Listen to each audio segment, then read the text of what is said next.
Because I've seen even people like Azed. There's a time when Azed was starting, people were backlashing her. I remember that she was told she doesn't shower. One in 4 men, there must be one who is depressed. Exactly. And men They tend don't not to talk. actually talk.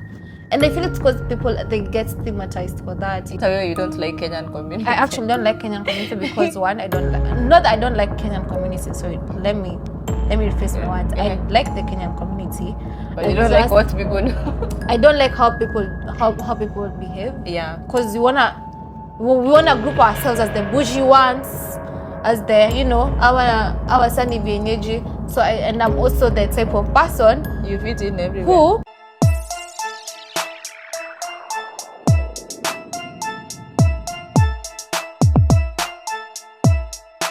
Hi guys, it's my MynMe show episode 7.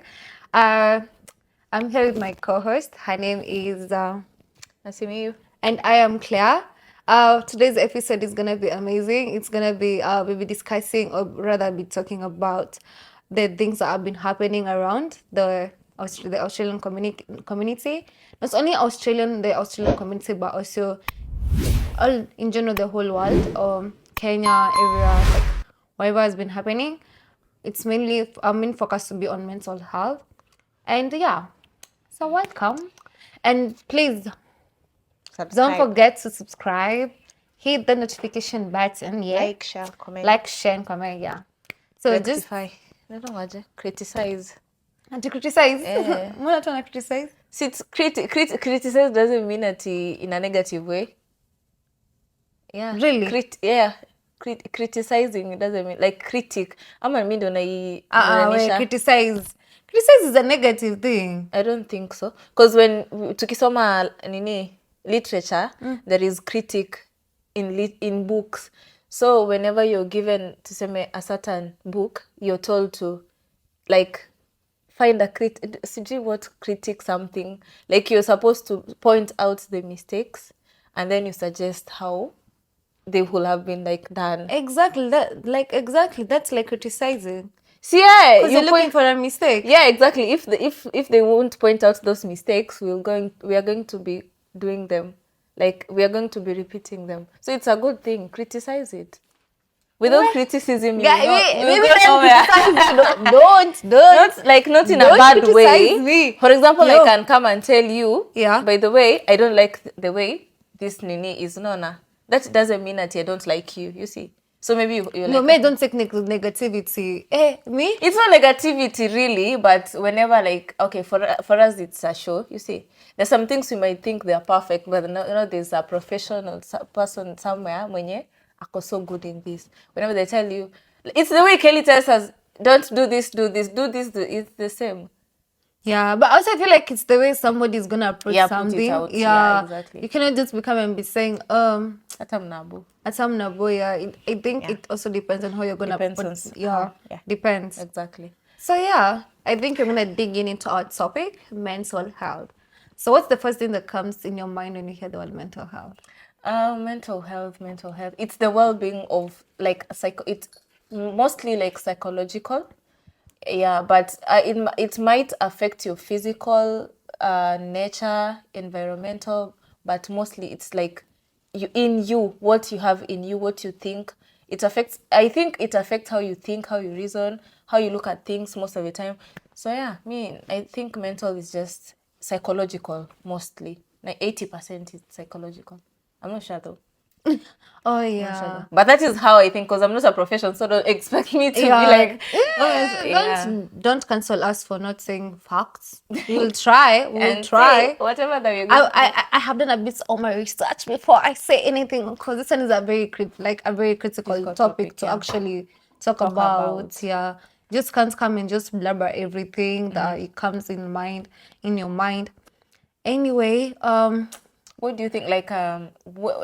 Which have you ever been in a situation by which like someone maybe mostly actually our mental health is coming from the way we grew up, the environment that you're living in, day-to-day activities, like how you relate with people, how people relate with you. So have you ever been in a position like someone has maybe told you something or done something to you that ulikuja, you sat and then you're like, really?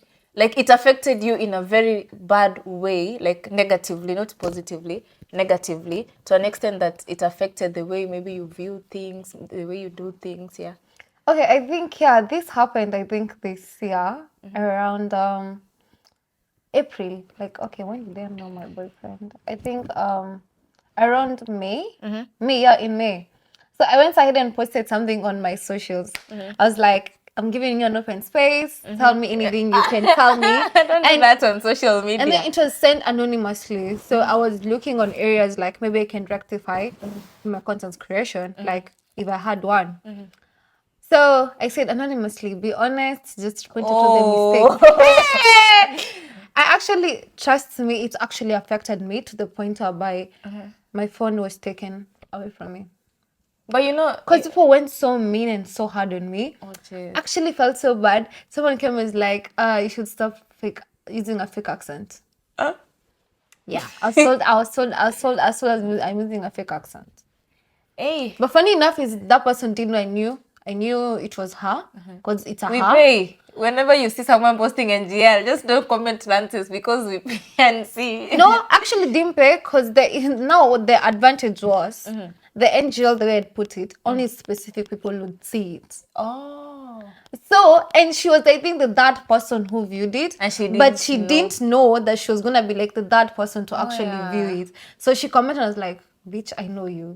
You And the way she DM them. actually, like, the way she actually texted was like, this is you and I know it's you. How did you deal with it? Like, did you ask her? No, I never asked her. I just like assumed her. No, me, you can. No, because it was more you don't like, think. okay, fine, you think I have a fake accent? Then good. Cool with it. But I Like, think, I feel like this in the social space, if you're not mentally prepared, you need to be mentally prepared for anything.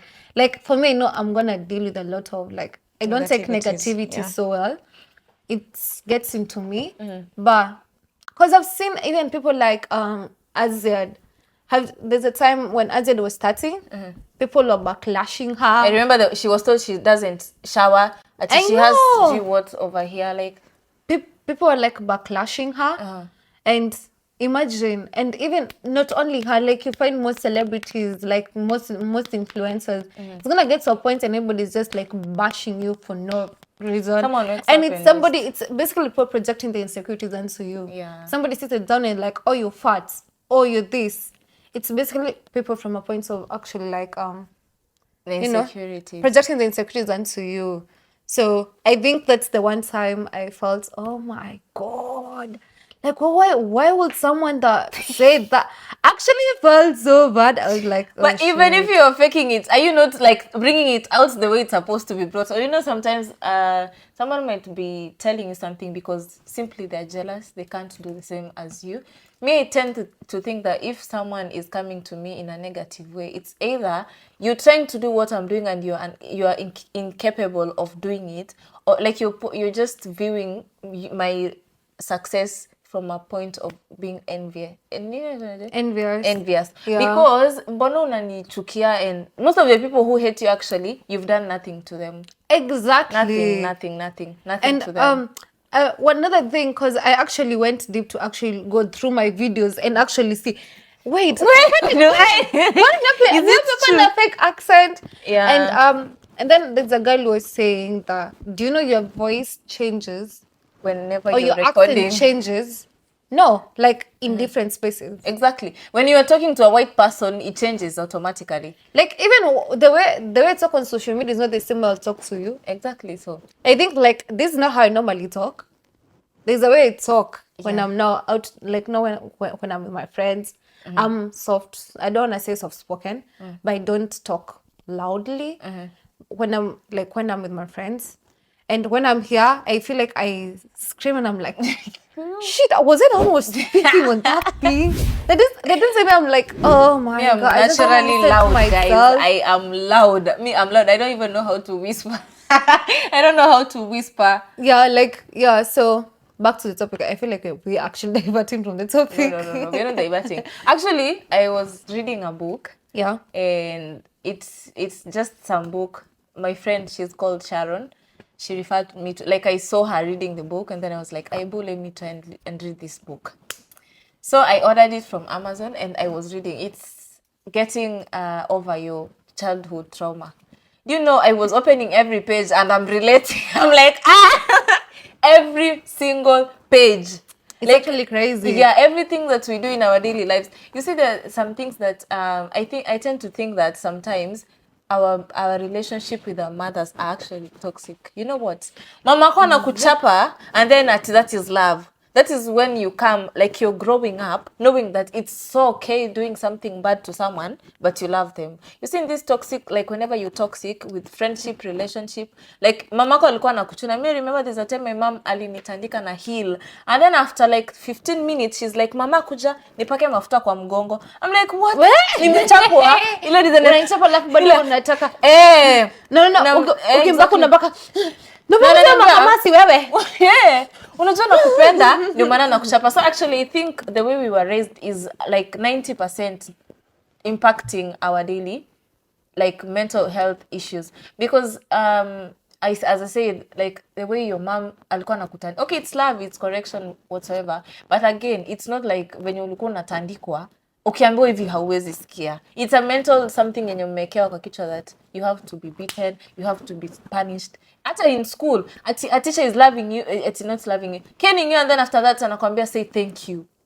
You know, yes, we used to be cane, and then you were told say thank you, and even if you don't say that thank you loudly, you're being beaten. Like, okay, it's something, okay, at some point it helps, lakini inachangia in terms of making us toxic. So una grow up ukijua treating people in a bad way inaweza kutandika na bado nikuje nikuhug nakupenda. So like things like that, and a person will accept it because that's how they were brought up.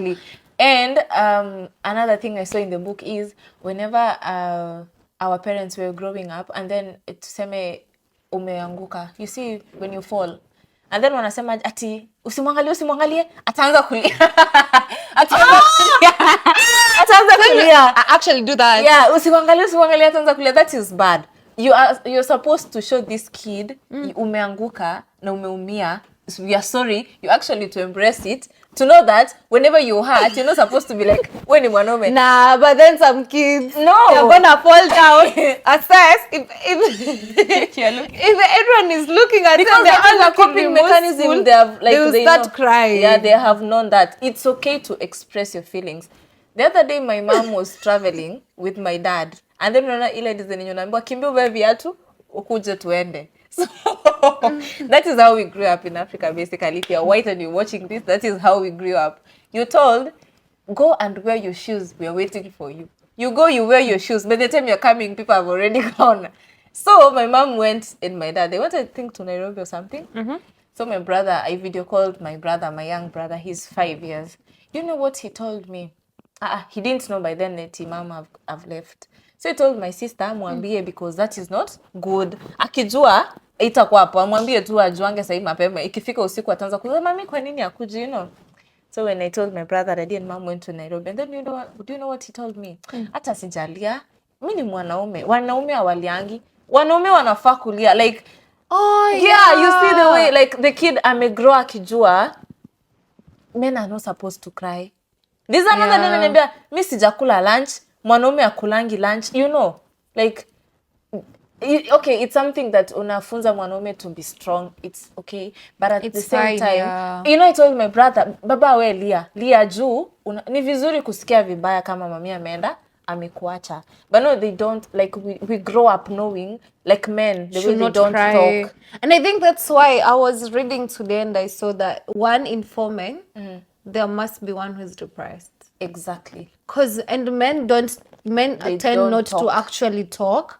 And I feel it's because people, they get stigmatized for that. Yeah. Because if a man comes here and start expressing themselves, crying, or even go on social media and start crying, people are gonna bash them. They're gonna be like, kama nani, kama mwanamke. But if a woman goes on social media and cries, they will consider. They're gonna be like, oh, she's a woman and blah blah blah. Yeah. There's no such go thing through as a lot. man and woman. Actually, feel like men go through a lot than we women do. Yeah, because I don't know, but Don't just do whenever, it in silence, because maybe a guy is the one who's let's say a married man, for example, a yeah, married man. Maybe this man is the one who's providing for the wife, for the kids, he's making sure lost the his rent is job. fine. And then let's say the back at home, maybe the parents want them to send money. Like they have a lot of pressure with them. They have jobs. So I feel like men go through a lot, They do. but they don't talk about it. They don't. Sasa kama my brother growing up, you know, it's not that I've told my mom, train him. Because that's in school, you see the way the environment they are being brought up in. Not in, maybe your parents, because me, mamangu atakuchapa na kuache ulia, and then sasa atakuja kwambia sasa kuja. Like my mom embraces the thing that it's very okay to cry. If it's very okay to tell me what is going on. Yeah. But now the environment again, because my brother haizilelewa kwa peke yake, you see. So there are other people huko nje wenye wanajua mwanaume ali Mwanaume is ali, strong. yeah. So, you know, my brother will grow up knowing you're not supposed to cry. You're not yeah. supposed to be seen as less of a man. But what I want to tell you guys, like, crying is okay. Expressing your feelings is very okay. Speaking out is very okay. You cannot maybe speak up to your friends, but try and talk to someone who you not judge. It's But okay I feel to like talk we to some should start by changing the society first. How exactly society takes views men. Yeah, views men. Yeah. Yeah, men, okay, they are strong, they should be strong. Okay, now the issue is that now the way men nowadays are carrying themselves as well. Yeah. They want to carry them as, mwah. Yeah, but No, I feel like now that's another thing. Like, there's a lot of stigma that comes with men who actually express themselves. Yeah. So I feel like let's change how the society views men. men. It's okay. They should be the, you know, Yeah. they should be the one to actually be there and, you know, take care of their wives, their kids, whoever. Like that, they should be the alpha. They should be the alpha. Yeah. But at the same time, we need to also consider that these people have feelings. They do go through a lot. Exactly. Because even in a relationship, I don't want to talk about relationship though, but even in a relationship, we women should also take some time and consider how men are feeling at the same time. Because it's always about us. It's because sometimes we make it seem like it's all about me, my man, my mom, my mom. They should also let them feel hard. You can hear them, and be your man's peace in short. Like, Exactly. because They just these need people peace. go through a lot. They just don't tell you. And I feel like for a woman, for a man to get to the point where they're gonna communicate, trust me, they've gone They've gone through a Yeah, lot. they've gone through a lot. Yeah. So if you can take your time to be a man's peace and be there for a man. But not another issue with us women or some women, we use it against our partners. Yeah, but And again, I think that some most men fear opening up to their women. it depends on who are you opening up to. Yeah. Because that is what I'm saying. If you don't feel comfortable opening up to person, actually sometimes unaweza kuwa unaniambia shida zako and then I'm also going through a lot. So I cannot help you. So I think you should at times again seek professional help. If you feel like it's so hard on you, me I've struggled with blood pressure. Every time like I'm stressed inaenda juu inaenda chini, you see.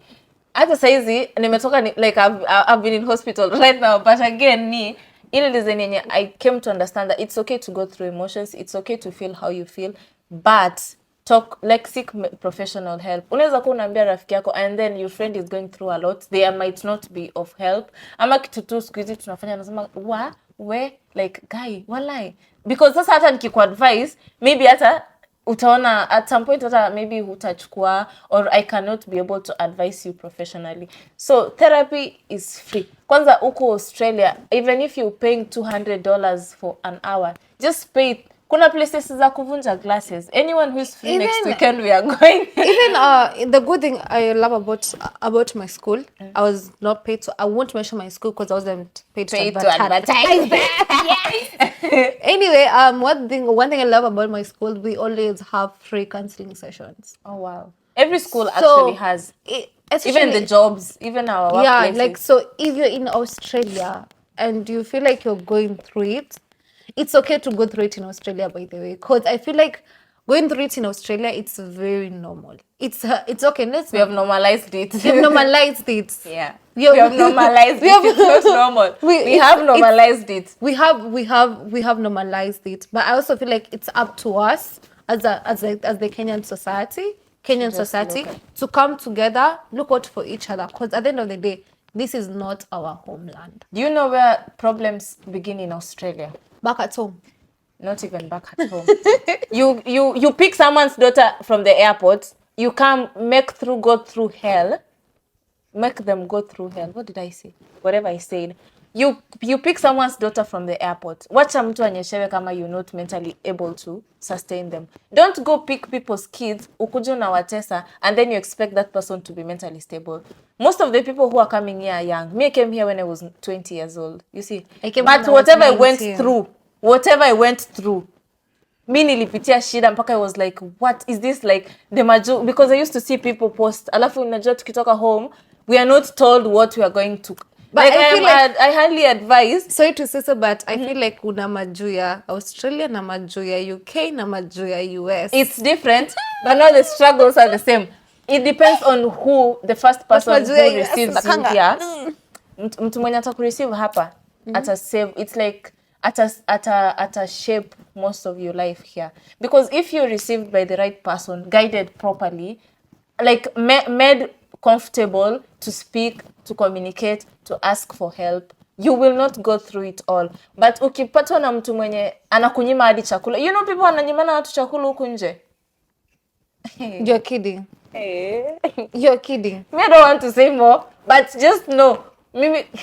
Wait. What do you mean somebody denies you chakula? Exactly, in Australia, people wanakunyima chakula. Me, there's a time I remember, when I came, when I was new, there's a time in Woolies, kuna scones fulani zilikuwa za yellow. I don't remember them. I was actually to go to Woolies, nichikeo jina nikuje. I used to eat those scones. I used to buy them 6. Nakunywa, unaona, unajua jobs, they give you free strong tea. Oh. Ama coffee. Unafanya hapo huko jobs. No, si kuna hiyo, like nilikuwa nafanya kwa warehouse. So break time, si kuna hata saizi kwa houses, si kuna hiyo kettle ya kuchemsha maji, kuna sky. Mimi nilikunywa hizo vitu, nakula ndio niende home, niende kulala.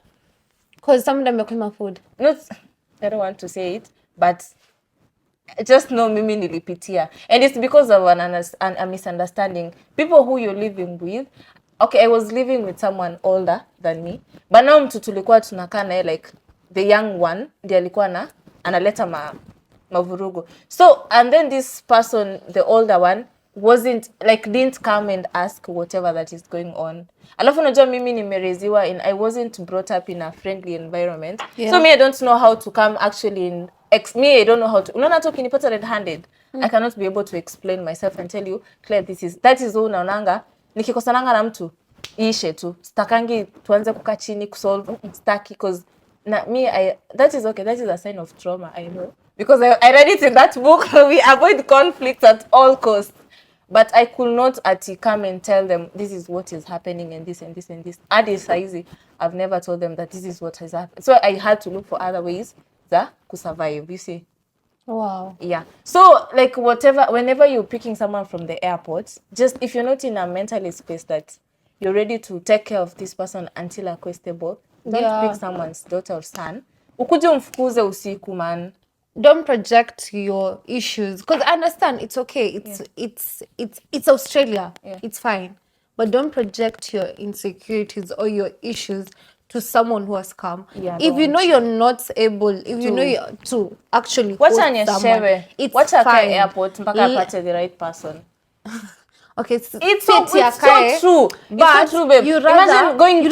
You rather not agree in the first place. Si ndio nasema wacha yeye akuje venye atakuja, atapata someone huko kwa airport and host. But don't. Again, when you reach here, and again, number 2, parents, if you're watching this from Kenya, you guys give people pressure here. We are here, nimetoka Kenya, nimefika, okay, kuna hii pressure yenye, unajua kuna mtu akikuja, venye wewe ulikuja, like mimi had to take like a year plus, ndio nikue, I took actually a year, more than 6 months, for me to be stable and now start supporting my family, Instead, they were supporting me, you see. But now because mimi I wasn't received like properly, sikugaidiwa, sikuonyeshwa nini. Mimi nilichukuliwa mbaya from the word go. So singeambiwa, unaona. And then kuna mwenye wewe ulikuja ukaangukia mtu mpoa, akakuguide, akakwambia this is how this goes, nini nanguka, nini. Within 4 months, some people get stable. So parents need even to like 4 months, understand. there are people within 2 weeks, yeah, Washapata job. washapata job, and they are working, and you're like, maisha hii imekuwa poa. Bebe, uko na bahati. So parents need to understand that they need to give people a timeline ya kukua stable. And we all don't have the same fate. So mimi nilifika place I had to tell my dad, daddy relax, mimi nilikuja na sijapata vizuri, like unajua hawaelewi, alafu plus nile maybe mzazi anaona you're lazy, plus agency. I also feel like the agencies need to stop lying to parents. Wacha kukuja unamwambia huko akifika anapata tu job. Exactly. Ziko mingi sana. Okay, lakini wacha nikwambie agency wanatafuta kazi. No, that's the issue. They're looking for so don't money. Stop lying. Stop putting false hopes. Just give them the reality as it is. Know that me when someone is coming here and they ask me, I'm telling them the reality of it. I'm telling them, first of all, jobs they're not there. People are struggling to find jobs. 2, when you come here, just know the rent has already been hiked up. So come here when you know you can financially, financially as a parent, be financially ready to actually support your kid. For at least 3 to 4 months, 6 months, if that's the much you can. But don't come put pressure on your kid to start working. Look for jobs that are not there. Not even look for jobs. They start asking you for money. And then you're asking me. Because if you're a community person, ule mwenye ulichangiwa. One thing I love about my parents, one thing my dad told me, and I actually do appreciate about him, he told me don't focus on us. Focus on yourself. But no, that is 1 out of 10 parents who send their kids here, you know, Claire. Yeah, like my dad was like, don't come here with the motive of nataka kuimprove lifestyle yako. First invest in yourself. Finish your studies. My dad actually told me finish your studies and then start thinking of investing. Mimi, I can say that's one thing I love about if you have a parent that actually understands, you're lucky. But no, I can be clear. Parents again need to send people who are here. Me, I won't advocate for a parent to send someone the same age as mine here. Because me came nikiwa mtoto, I didn't even know what I don't know like it's not even about age. It's age, babe. Mtu ametoka form 4, mtu ametoka form 4 straight, unamtuma hapa. Mimi. Because wewe umekuja na umejionea. Will you advocate someone you have some family here? Yeah, I don't have family here. So you have cousins. Those are some of my cousins who hosted me. Yeah, they are your cousins who hosted you. Sasa there is someone who doesn't know anyone. Like ameletwa, amehostiwa na stranger ako 19 years. Unajua huyo mtu hajui anything, hajui, alafu ametumwa na ile fee yenye. Unaona ile fee yenye ulitumiwa ya kwanza? Ile yenye mzazi amekulipia, they give us fee of course and then send you abroad. They don't give a fuck about how you're going. Like they don't know. Kenya wanajua tu ni ukifika kuna kazi and then now you start putting pressure on a 19-year-old. That is not, your parents sent you here, you are young, yes, you didn't know anyone as much, but again, did they tell you have to send us money? No. What did he tell you? Finish your studies. Yeah. Kuna mtu alitumwa ako 19-year-old, Claire anafaa alipe fee, arudishe pesa ya loan. So all of a sudden wazazi uacha ubaidhe ku earn pesa. Me, I don't know how. All of a sudden when unalisha familia, you see. So me, I won't advocate for someone mwenye ametoka form 4. If you're coming to study, I feel like, okay, it's not even about age. First, as a parent, be financially ready. That is what I'm saying. If you're not sending your kid here for just studies, kama unataka kuja kukua tegemeo la familia, wacha asikuje. Exactly. Because one, I feel like this is not to criticize everyone, by the way. I feel like it's not even about age. It's also about maturity, how mature and exposed your kid is. 18-year-old. Trust me, I am 19. It's not. I came here when I was 19. Trust me, I was able to adapt to Australia life by a girl who I came with around the same time. Actually, at the same time. She was 28. And trust me, I adopted Australia faster than she did. It depends, sir. Exactly. So I'm saying, when you're coming here, make sure you bring somebody who is exposed. Exposure is very important. And your financial state is okay. Yeah. That's one thing. And be sure, like when you're bringing your kid here, it's for them, not for you as a parent. Lakini It's sisi ni for investment. them. Tumesahau. You remember that we said No, we are like, no, that's one thing parents should stop actually doing. Yeah, doing. Stop.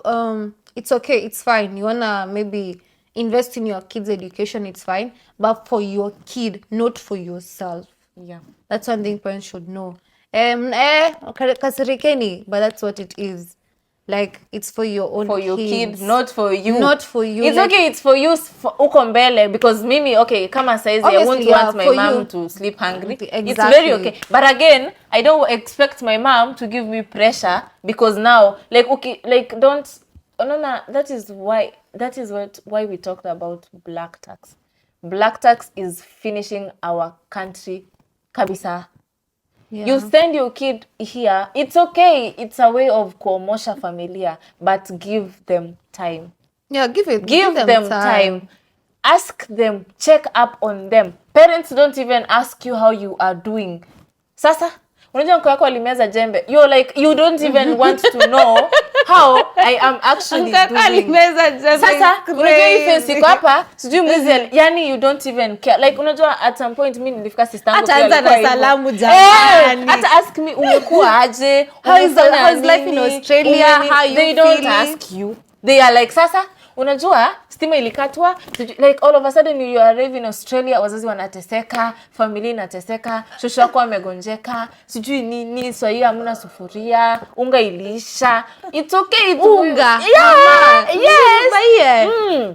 So imagine putting such kind I'm of not saying pressure. that I wouldn't help my parents when they're in trouble. Obviously, I'm gonna help them every time. I will but help give them. your kids time. If you give us time, ata unaona, you cannot even work when you're not in the right state of mind. Because Mimi, I was with Sharon today, the one who recommended that book to me. And then she told me whenever she gets stressed, she cannot work. So imagine having 5 people like that.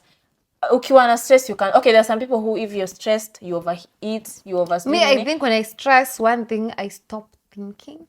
Yeah, you can't think. When I'm stressed, I stop thinking. Like, all of a sudden, I stop thinking. I become disinterested with everyone around me. Like, I tend to cry a lot. Like, Nitalia. Hey! Where? I will cry a lot, and I think my way of coping is just I don't want to see anyone. Don't look at me. Don't. Hey, Mimi, because I read that book, and then they told me, whenever you're stressed, when you have childhood trauma, you tend to talk a lot. I was like, hey. No, but for me, when I'm stressed, I also realized that's when you're going to see me doing TikToks. All of a sudden, Nico TikTok. Video after video. Let me tell you. Content after content. You see, my ex-boyfriend, he used to know when I'm stressed. Because all of a sudden, I could talk. Like, naongea. Because nikinyamaza, nakuwa like sasa naanza kufikiria maisha yangu. It's okay, but me I'm actually looking for a therapist. So if you have one, Aki, please hit me up. I don't want to. You come. I can be a therapist. No. I want a professional. But then me, I'm a be afraid. By now. I'll actually, if you feel like you're going through, I should actually mention those things that whenever you're doing, you're traumatized, but you don't know. 1, working too much. Do you know substituting stress with work is actually trauma? But then I feel like it's different. It differs with people. No. Yeah. Overworking is not good. Overworking. I know someone who overworks. I should actually bring that book. Because maybe they have a target. Why are you targeting yours? Me, I'll show you. I'll give you that book and then Bro, you read. Me right now, give me a job, I will overwork. And not because I'm stressed. Because when I want to go back to my financial state, I want to, I have a goal to accomplish. Yeah. Like, not me, if you give me a job, you will think I'm depressed. In the last 4 months, I've slept in my house like twice. Because, okay, Mimi, I related with that because I tend to, whenever I'm stressed, I work a lot. Yeah, when Kelly came to Melbourne, people. He was like, you work a lot. You work, yani kazi yako tu. Mimi, people don't even see me in my house like, shwa, niko shule, niko job. Like, that is not good. Me, I read that book and I was like, yeah, kumbe si eti natafuta pesa, I'm actually traumatized. Nah, Because but then I feel like it differs with different people. I'll give you that book, you read it for yourself. You see these things that we have normalized zote zenye unaonanga tu ni No, sawa. like maybe if you have a goal and maybe you A want goal to is okay, but accomplish you're not by a supposed to certain overwork time. yourself. Work enough, Claire. Don't overwork yourself until you have a goal. Mimi, I will overwork Usijiue. myself. Don't kill Nijue. yourself. Don't kill yourself. That is when, kama tuseme says you want to overwork yourself, ukiingia job and then ukue unable to overwork because you know uko hapo unataka ku overwork. If you're not given that opportunity to overwork, you will be stressed. Juu utakuwa like sasa ni enyewe nilikuwa nataka kufanya kazi. Mbona watu hawanipatii kazi unaona? You start again sasa stressing. And again something that is really affecting our community is lack of jobs. And what is making us lack jobs is whatever we are doing in those jobs whenever we get them. That's when we have to say, na ni ukweli.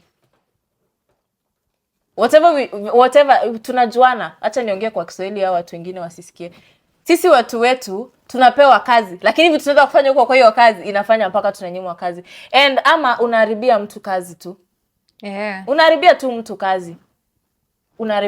kazi. Like kuna mtu, okay, I don't know whether it's okay to share this, but whenever tuseme kama mtu ako na shida kwa kazi, don't backbite them. Me actually, I don't know whether it's okay to share this, but I'll just share it for nini. For it's not a bad thing. It's not a bad thing, but just what tunyamazia hapo kwa do not talk about. It's not something sensitive. It's not okay. It's affecting people. It's not like it's something sensitive, but yeah, I'll just mention it. Tuseme kama kuna kitu Claire fanyi poa job. Say have to say. Wacha tu mimi niseme if you want to cancel it, it's okay, but it's okay. Tuseme kuna kitu yenye Claire hafanyi job. Instead of me coming to tell Claire, I'm going to tell HR. Ama instead of me telling Claire, I'm telling the other workmates. And then sasa instead sasa wanaanza unaona some like hawataki kufanya job na wewe. Like all of a sudden inaitwa just stigmatization. Someone is facing stigmatization because I said as the Kenyan community should work together to actually help each other, each other. No, yeah, that is what I wanted to say. So like don't if you have a problem with someone, if something is not okay, just go approach them in a nice way. Tell them, angalia Claire, kuna hii kitu umefanya and it's really nini da. Don't say sasa mtu hawezi kupiga. No, I mean that's what I say. Like in the Kenyan community, just let's focus on taking care of each other. Because at the end of the day, this is not our homeland. Like this is not where we were brought up. Maybe you might get the lack of maybe staying here, or even you've been here for the past 30 years, 20 years. It's luck for you, it's fine. But we should also look at, and one thing I have an issue, it's the people who came long time, like people who have been here for the longest time, like 20, 30 years. Those people, very few of them will actually help you. It's true. I feel like you people, the first thing you do when you come, like especially when the new people come, I'm sorry to say so, but the first thing the old people normally do, they put a lot of negativity. You'll find them talking a lot of negativity About very us. few you'll find them talking Encouraging about the positivity. They're always busy to talk about the negativity. I wish there was a page of a person where they would come and tell us, we have like these mentorship programs. This is Australia is good.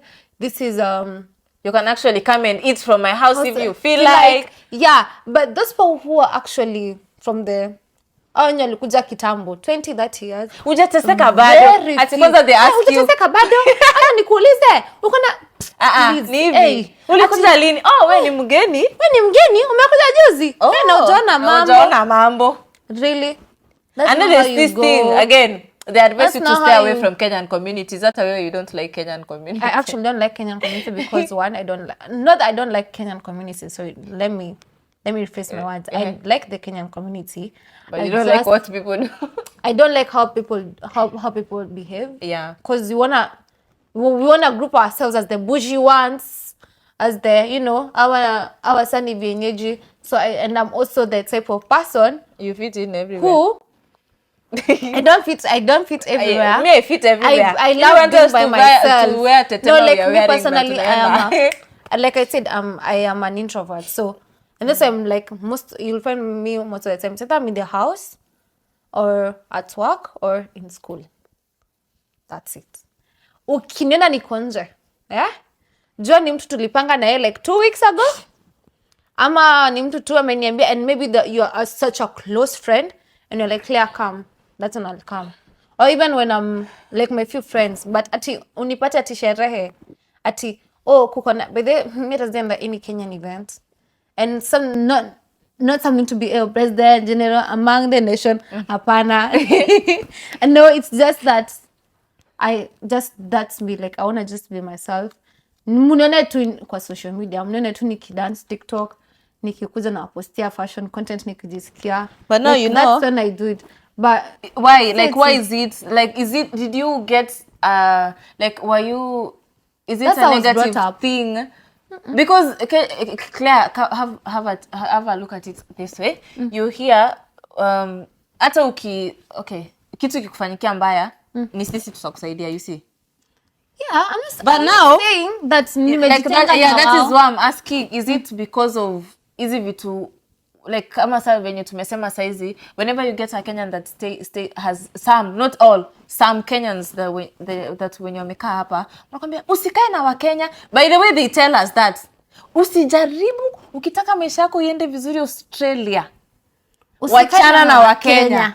Like Wakenya wako na mambo mingi. Wakenya, like they never tell us, oh, you know, Wakenya have this like one family.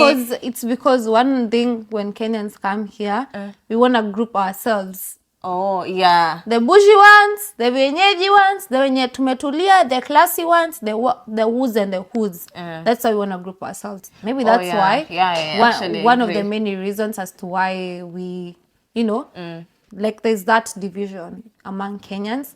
And then another thing is we tend to be like, wait, sisijui niseme ama nisiseme. Sema tu. There's also tribalism in Australia, sorry to say 90%. 90%. Actually ndio natuua kabisa kwa sababu Sorry tuseme me I'm a Kisi, but I'm hanging around another tribe. Me, I don't want to mention names. Don't mention tribes. Yeah, let me just mention mine. If you know, you know yourself. Yeah. If they roast me, I know they'll tell me to go back to Mbarambamba. Like another time we have done, imagine we have done a video and then they're telling me etiwebe Mbarambamba. It's very okay. That is tribalism low key, like it's fine. Yeah, I feel like another thing that has tribalism. brought the Kenyan community down is tribalism. You cannot help someone unasaidia mtu ati alafu unaambia mtu ama unakutana mtu when no, that is not good. Exactly. Sisi wote ni wa Kenya. This band doesn't have any tribe written on it actually. It just has the Kenyan color, the colors of the Kenyan flag. It has no name. You're in Australia. Can you actually develop a mentality of somebody who is civilized and exposed? Yeah. You cannot come with them home kwenye tu umetoka ushago, kwenye tu umetoka kwa nyumba, kwenye tu umetoka city, kwenye tu umetoka, you've brought up that kind of mentality, toxic mentality, and brought it back to a place where you're already exposed. Yeah. You're already living with other nationalities. Si ati huku tumekati wa Kenya peke yetu ati no, it's just the Kenyans. Here we have Asians. Here we have Japanese. Here we have interacting, know how people do. Yeah, like we are just tuko wengi. So just come back with the same mentality. We are all the same. We just have that, like, personally, I've never had Nigerians having that issue. Correct me if I'm wrong. They don't. I've never ever. You cannot even know a tribe like you can just never know Nigerians, Zimbabweans, but here Aussies. Huyu ni Mkenya nini? Huyu ni Mkenya Mkikuyu, huyu ni Mkenya Mkikuyu. That is what actually hiyo ndio kitu tunafanya hata watu like wasi speak up, because mimi tuseme kama tushajitenga ama Kisi, I don't expect a Kale to understand me. I don't expect a Kikuyu to understand me, you know. Exactly. Because now from the word go, najuanga tu watu wenye watanisikiza ni watu wetu. And sisi tuko Minnesota ama inaitwa nini? Tuko US. Sasa mimi I cannot speak up really, I cannot express how I feel because I fear this person won't understand me. In the first place, they don't even want to befriend me because I'm not from there. tribe. Tribe, So let's yeah. try and be together, listen to each other, just try and boost each other. Mtu akikwambia nasi nisaidie na 100, mpatie tu akule. Kama hauna mpatie tu. Okay, lakini mimi I understand why people don't give out money. There's this trend of mtu anakuomba pesa na anakosa kukulipa. Hata si kukosa kukulipa, anakuomba pesa, anakukon. Kuna mtu alikuwa anakon watu juzi tu. Juzi tu alichanga pesa. Juzi tu nitumie pesa nijazie bank statement. Because kitambo ilikuanga maybe teme acha niongee lugha yetu hii ndio wasielewa watu wengine. Kuna venye teme kama teme my sisters coming na kwamba nisaidie 10,000 najaza bank statement. That was togetherness. I really liked that. Like ile tunajaribu but sasa saizi siwezi omba mtu hivyo because kuna mtu juzi tu akakuja akaitisha watu bank statement na hivyo ndio alipotea na pesa ya watu. So I don't actually if kama mtu amekuja sasa tabia mbaya wewe wacha tabia mbaya. Kama mtu amekuja kukuambia amelemewa, don't talk about them, just help them. Kibe hapo kidogo hapo. Na mwache kusaidia watu mkihesabu. Yeah, if you help someone nyamaza. Unajua nilimnunulia chakula juzi. Unajua nikamsijui nini. Like if you're going to kiss and tell, just don't. Yeah, just keep quiet. Just keep quiet. Just don't help me. Siwezi sikia poa wakati umenisaidia na mimi kwanza acha nikwambie. Mimi nishasaidiwa na mtu. Kitu kubwa sana. Mimi na line na hizi stories za mental health. Kabla msichana wenu ajaenda mbinguni nisaidieni. So mimi nilishasaidiwa kitu na mtu. Kitu kubwa sana. And I could hear people who don't even know me talk about it. When do ulifanyiwa? In Australia. And I'm new. I'm so traumatized. Niko na stress napitia mashida zangu. And then unapata mtu akona, wewe ndio ni wewe kumbe. Ni wewe. Like, wewe ndio Vena. Like kitu kama hiyo. Vena is actually crazy. Nasema wewe ndio Vena. Wewe mtu mwenye anijui. Mimi mtu mwenye anijui by the way nakuulizanga mbona? Anakuambia si umemuuliza mbona? Wewe ndio ulifanywa nini na nani? When the time a certain girl told me, kwa hivyo wewe ndio Claire. Kama umesikia nini kunihusu? Ati hakuna. I was like something fishy. But even let me tell you, even in the school I am here, there's a lot of tribalism in the school itself. Trust me, and I have experienced it. Okay. Whereby a certain tribe won't talk to you because you're this tribe. Why? And we are Kenyans. And first of all, some of them will even sit. They will sit on their own place. Let's normalize being Kenyan stuff like. But me, I have like this friend. She's so nice. Like she's the most nice person you're ever gonna meet. And Akanga, we normally sit. We've been with her since the first semester, trimester, and until now we're still friends. Let's normalize. Like, can people be like her? Can people be Kenyans? Let's be Kenyans hapo kwa group. Mimi niliona watu. Wacha niwaambie this tribalism people, tribalistic people. Wanaongea kwa group I'm in a Kenyan group.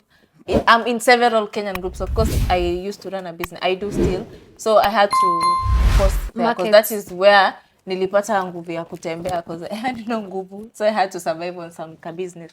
So I used to, hata niko kwa group ya Kalenjins over here. And I actually like how Kalenjins are together, by the way. If Kalenjins can be Kenyans for once, I wish we would stop asking people, wewe umetoka wapi? Just, are you Kenyan? Fine. Not fine. Even are you Kenyan? Have you, me whenever I see a black person, I get excited.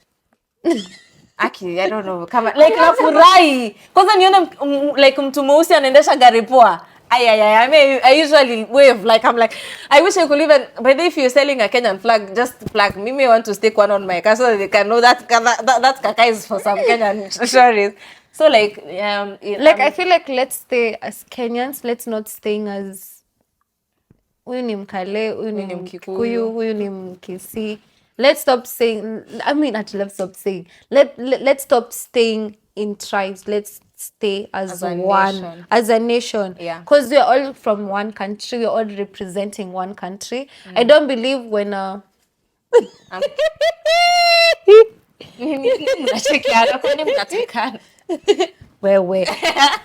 Anyway, because I believe when you're here, this other nationalities They hawajui call us black. Hata hawajui.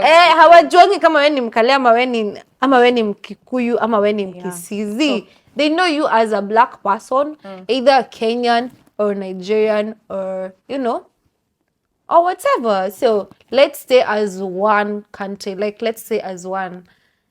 so as I was saying, Let's say as Rwandese. If you are Rwandese, say as Rwandese. Please don't disturb us, this Rwandese Congolese guy. So actually we have diverted our topic. So as I was saying, sorry guys. Yeah, now in conclusion, that's what causes mental. No, that is not what causes mental issues. No, but it actually does. Isolation, tribalism, tukaongelelea pressure from home, tukaongelelea hostile hosts. Yeah. And then as I was saying, there's some I saw people in groups. Actually, I should shout out some of them. Kina Pato, Kina Pato, Mambo. Ngoja Mambo ndio Mambo, Pato, Kim, Doro. You guys are Mambo Pato. Jina yake ni Mambo Pato. Anaitwa kuna Mambo, kuna Pato, kuna Kina Stan. Kina Mambo. Like that is his name. You should actually, he'll come here. I'll talk to him. I was actually looking for one of them. Mambo. Yeah, he's talking Mambo. So Kihara, I won't mention all of you, but you guys are doing an amazing job. I could see them saying we could actually even hold like prayer sessions for Kenyans. Yeah. Like whatever is happening, Kenyans, we've lost 3 souls because of mental. I tend to believe it's because of mental health. Because this last one in Asemek, I don't want to say anything. Yeah, but it's because of mental health. Like, okay, again, guys, it's very okay to go back home. By the way, it's very okay to go back home. Yeah. It's very. But now let's 100%. first change the mentality. Yeah. Because again. But Claire, unaweza kuwa uko na mashida zako zenye we cannot solve. If you reach that point, don't do anything to yourself. Don't harm yourself. Don't. Just, it's very okay to go home. Claire, let me tell you, hata mamako akiolewa. And that's what I'm saying. Let's first change the mentality of how our society thinks. Yeah. Because right now, there's a time, I have a friend who's going through it. And then we were joking, we were saying, we imagine ukirudi home kama boys. Alafu unaenda kusema ati umeshinda na usuri. Walikuwa wanajua kama juu. Alafu, wanakuona home. So the first thing we should actually do is to change the mentality. But it's very okay to go back the society home. Of which it's going to be difficult actually, changing how the society thinks. It's very difficult. But it starts with you. Change how you think. Yeah, change how you think about yourself. Like if I change how I think, Claire changes, Kelly changes, everyone changes, we will be on the same page. Because itakuwa ile design yenye unasema, like, because sasa kama saizi unasema ati mimi siwezi ambia Wakenya watanisengenya, siwezi ambia watanisengenya, like tuache tu. If someone tells you like kama mtu hajakula, Claire, imagine Sharon ameniambia chakula.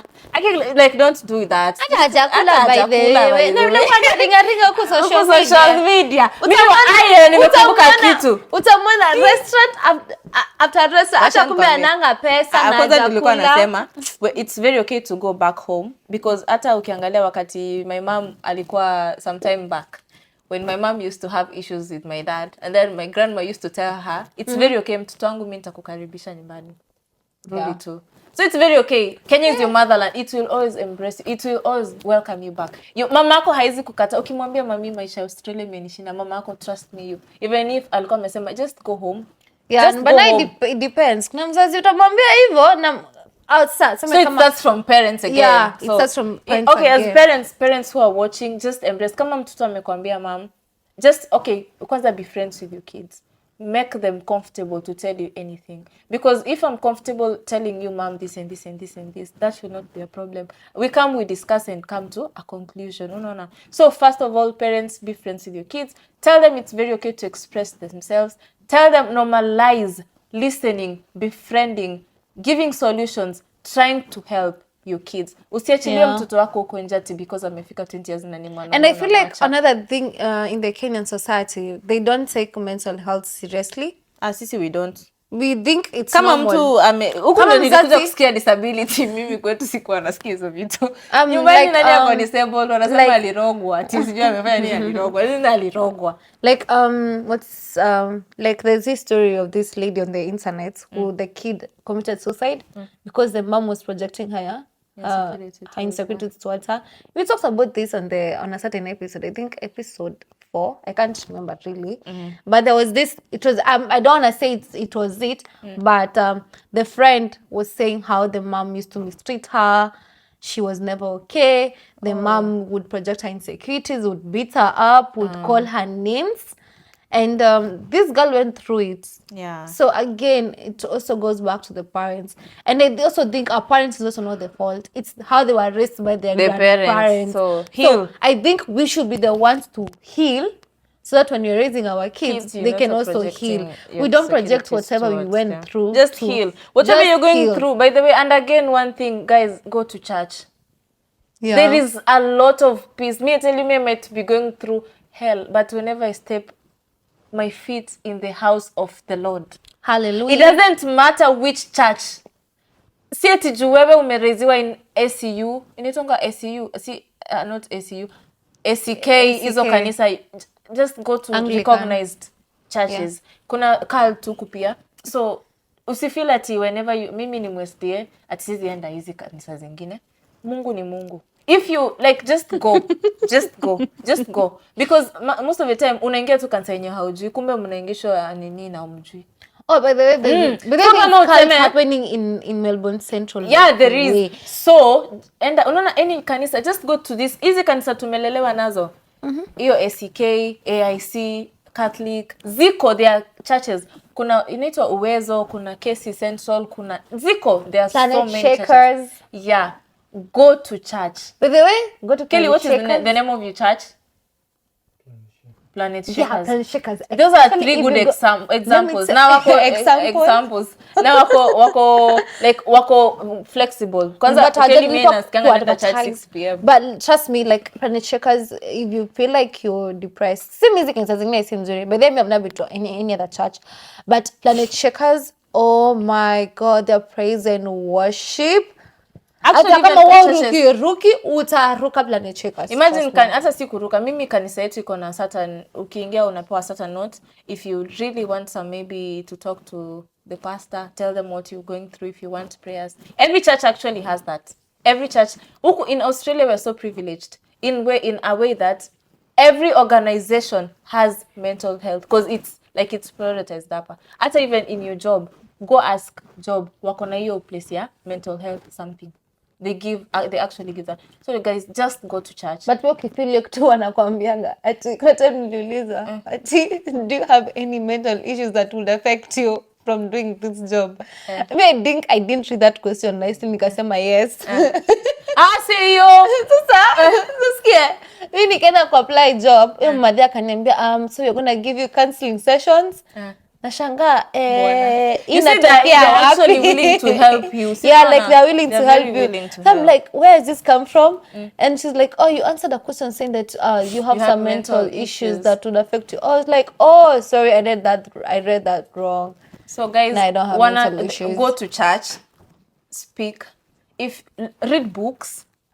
Yeah. Talk to your seniors. Just whenever you're feeling like you're low, do something you love doing. Actually, Sharon Roberts, she's my friend. The mom is around. So the mom is so ready to speak to us. Like, if you need some motherly love, if you need some encouragement, if you need to speak to a mother, because now she's a mother, she's gone through all this.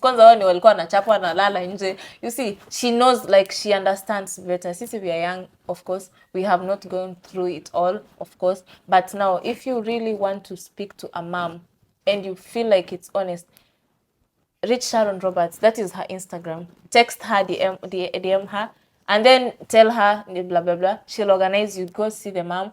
She'll talk to you. Like, I'm so proud of that mom. By the way, I love her. And I enjoy. So shout out to Sharon.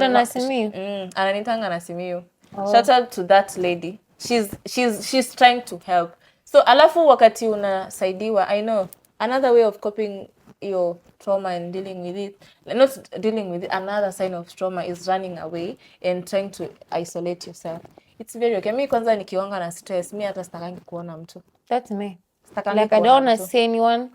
Just leave me. Everybody's Alone. It's okay to have your alone time, but again, ukikaa alone, you're going to think about some things. Yes, it's fine. Unaweza have 1 or 2 hours alone reflecting, but again, if you feel like it's exhausting, it's becoming hard on you, try and seek help. It's okay to speak out.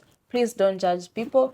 Please give them listening ears, even if you're not going to help. listening ears. You can give them actually. Kuna namba. Me I think ni jua watu hawajatulipa. Tungemaza hii episode kama tumeka hapo namba ya kupigia.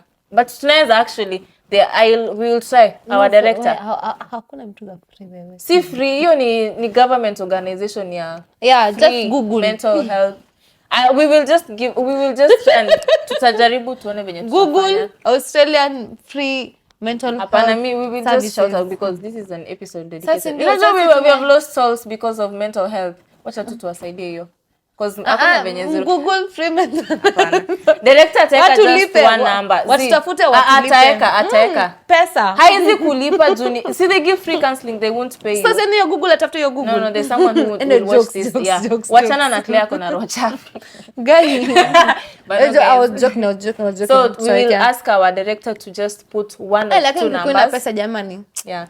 1 or 2 numbers hapo tu kwa screen. Actually zitakuwa tu zinarana hapo kwa nini hapa chini tu every time. Lakini pia wewe mtu wa Australia unakuwa kwa gapa alafu una hii nini? Utulipe manze.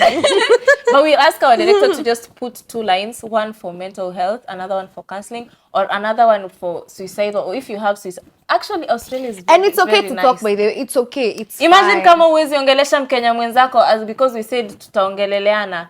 Talk especially as a man, yeah? Yeah. Talk please. To this Australian. Because me actually I'm here for the men. Today I'm team men. Like men. Yeah, team men. Because you guys don't speak up. Just I actually feel so bad because me know what men go through. We are losing.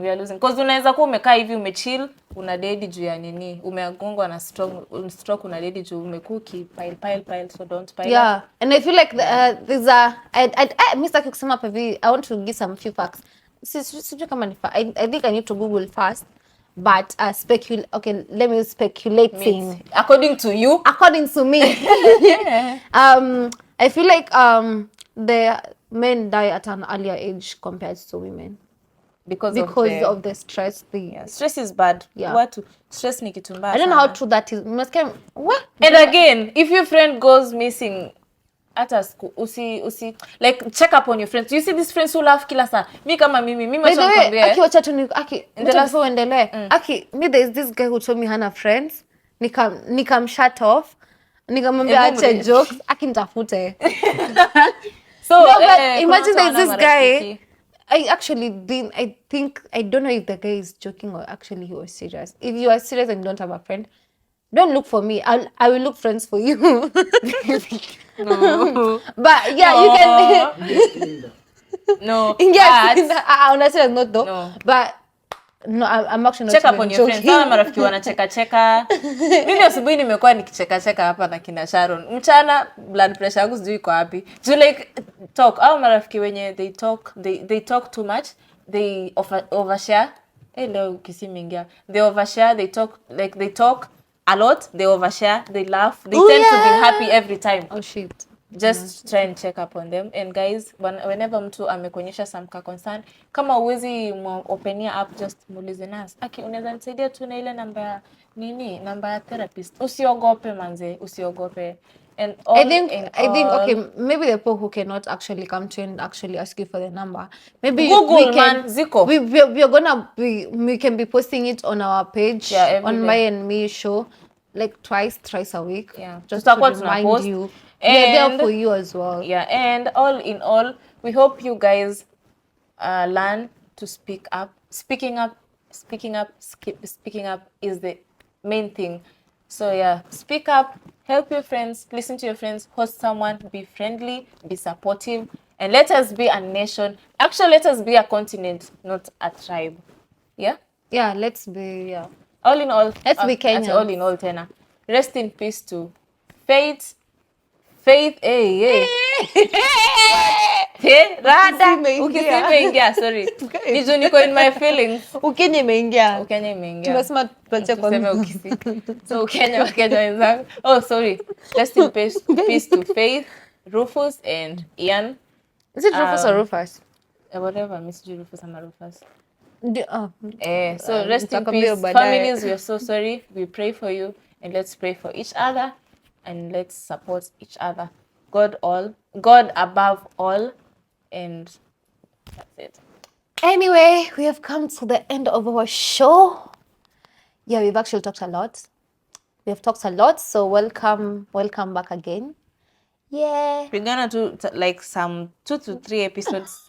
Now, says it after next we're going to look for someone who is more professional. Professionalized. So if you're professional and you want to speak, or if you think you're going to give some good advice, DM my emission or just text me. Utulipe alafu sasa okay, niko jokes. Si kulipa, just I'm trying to reach akina, but those people, they need to come and talk to us. Yeah. Anyway, we're going to wrap up this show. It was a good one. It was a nice one. It was educative. Yeah. Once at least nimesikia nimeongea sense man kwa show. And we're going to talk about mental health until, because walisema Kenyan influencers ama sijui content creators promote sijui create awareness on it. We are going to create awareness hadi ile siku yenye mtaanza kusema yenyewe mnateseka, we tusaidieni, tunateseka, tusaidie. But guys, bye bye. Bye bye. See you. So make sure before you forget, subscribe. Anyway, subscribe, share, like, comment, and don't forget to put that notification button. And if you've not subscribed yet, God can see you, but if you're a returning subscriber, thank you so continue much. Watching, and God bless send you. This to any of your friends that is going through any mental breakdown right now. Thank you so much for watching. Bye.